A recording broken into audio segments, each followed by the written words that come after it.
इस फिल्म की शुरुआत होती है दो भाई एंड्रू और माइक के साथ, जो एक अबांडन्ड बिल्डिंग में एंटर कर रहे थे। एंड्रू को तो काफी डर लग रहा था, मगर माइक उसे पुश करता है। ग्रेजुअली उनके कन्वर्सेशन से हमें पता चलता है ये घर असल में हॉन्टेड है।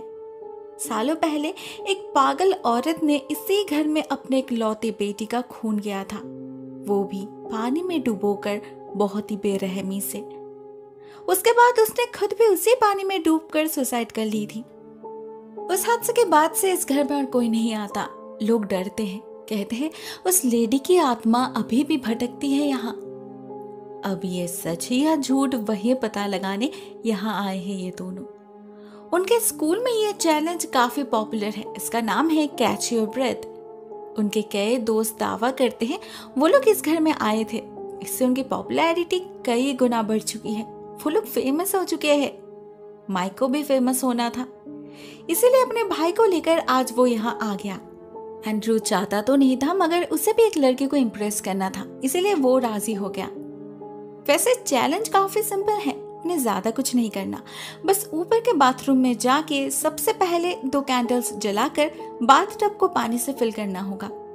उसके बाद उसी पानी के तरफ देखकर कुछ पर्टिकुलर लाइंस रिसाइट करना है उन्हें, उस आत्मा यानी कि लेडी बीनीथ को समन करने के लिए। बस इसके बाद एक कैंडल को बुझा के उन्हें बस इंतजार करना होगा। रूमर ये है कि इस चैंटिंग को सुनते ही लेडी बीनीथ की आत्मा पानी से निकलकर दूसरे कैंडल को बुझा देगी और इसके बाद शुरू होगा असली खेल। उन्हें अगले 1 मिनट तक अपने सांस को रोक कर रखना होगा, तो वो आत्मा उसे हार्म नहीं कर पाएगी और 1 मिनट बाद वो गायब हो जाएगी। सिंपल। लेकिन अगर 1 मिनट वो सांस रोक नहीं पाया तो इसका जवाब माइक के पास नहीं था। ऊपर से जब एंड्रयू को पता चलता है उसे ये सब अकेले में करना होगा, वो तो घर लौटने की बात करने लगता है। लेकिन माइक उसे जाने दे तब ना। एक्चुअली सबको पता है ये सब फिजूल की बातें होते हैं, सच में कुछ नहीं होता, बस कुछ मिनट की तो बात है, ज्यादा डरने की जरूरत नहीं है। ये सब कहकर माइक एंड्रयू को ऊपर भेज देता है, उसी बाथरूम में जहां सालों पहले एक्चुअल हादसा हुआ था, और खुद नीचे इंतजार करने लगता है। बेचारे एंड्रयू की तो हालत खराब हो चुकी थी। वो झटपट सारे काम करके चुपचाप एक कोने में बैठ जाता है, और जितनी बार हवा के झोंके से मोमबत्ती बुझने की नौबत आती है उतनी बार डर से अपनी आंखें बंद कर लेता है वो। ऐसे ही बीत जाते हैं कुछ मिनट्स। उसके बाद भी जब कुछ नहीं होता एंड्रयू रिलैक्स्ड हो जाता है। उसे लगता है ये सच में बस रूमर है, रियल में कुछ नहीं होता। वो जाता है माइक को बुलाने, मगर उसके बाथरूम से निकलने से पहले ही अचानक एक हवा के झोंके से कैंडल बुझ जाता है और साथ में उसका लैंप भी। अंधेरे में एंड्रयू अपना लाइटर ढूंढने लगता है। साथ ही साथ उसे सुनाई देती है पानी में कुछ हलचल हो रही है, एज इफ कोई बाहर निकल रहा है अंदर से। डर से गला सूख चुका था एंड्रयू का। उसे यकीन ही नहीं आ रहा था क्या ये सच में हो रहा है। शायद हाँ, नहीं तो हवा के झोंके से इलेक्ट्रिक लैंप नहीं बुझता।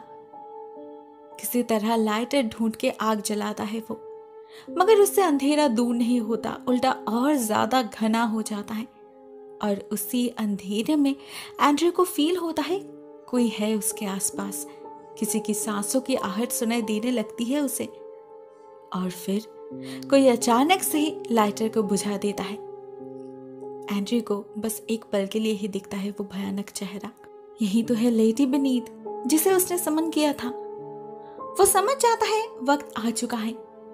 एक झटके में बाथरूम का दरवाजा खोलकर बाहर निकल आता है वो। जोर जोर से अपने भाई को बुलाने लगता है मदद के लिए, मगर शायद उस तक आवाज पहुंच ही नहीं रही थी। इधर बाथरूम के अंदर से कोई उसके तरफ आगे बढ़ने लगती है। ये उसी औरत की आत्मा थी। बिल्कुल छिपकली की तरह रेंगते हुए चल रही थी वो, और हवा में उसके बाल ऐसे उड़ रहे थे जैसे हजारों जहरीले सांप हो। एंड्रयू अपनी पूरी कोशिश करता है सांस को रोक कर रखने की। वो नोटिस करता है वो जब तक अपने सांस को होल्ड कर रहा है वो आत्मा उस समय कोई मूव नहीं कर रही, जैसे कोई स्टैचू हो। लेकिन पूरे 1 मिनट तक सांस रोक पाना एंड्रयू के लिए पॉसिबल नहीं था। तो वो एक प्लान बनाता है। कुछ सेकंड की सांस लेकर नीचे भागने की कोशिश करता है वो, लेकिन हड़बड़ी में सीढ़ियों से गिर जाता है बेचारा। बहुत चोट पहुंचती है उसे। ऐसे में और सांस रोक पाना पॉसिबल नहीं था उसके लिए।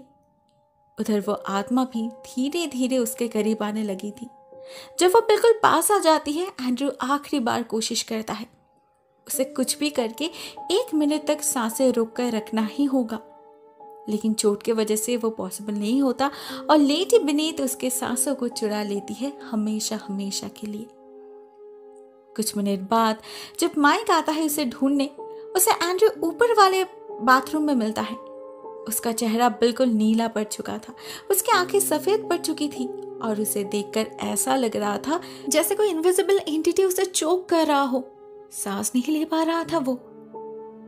माइक समझ नहीं पाता ऐसे में उसे क्या करना चाहिए। ना वो अपने भाई को लेकर वहां से निकल पाता है, क्योंकि लेडी बीनीथ के घर में जो आते हैं उनमें से कोई भी लौट कर नहीं जाते। सभी को ऐसे ही मरना पड़ता है उनके हाथ। देखते ही देखते बाथरूम का दरवाजा बंद हो जाता है और हम गेस कर पाते हैं अभी माइक के साथ भी वही होने वाला है जो एंड्रू के साथ हुआ है। फालतू में थोड़ी सी पॉपुलैरिटी के लिए अपनी जान गंवानी पड़ी दोनों को। खेल खेल में रिस्क के बारे में सोचा ही नहीं। ये भी नहीं सोचा कि उनके जो दोस्त दावा करते थे कि वो लोग इस घर में आए थे, वो झूठ भी हो सकते हैं।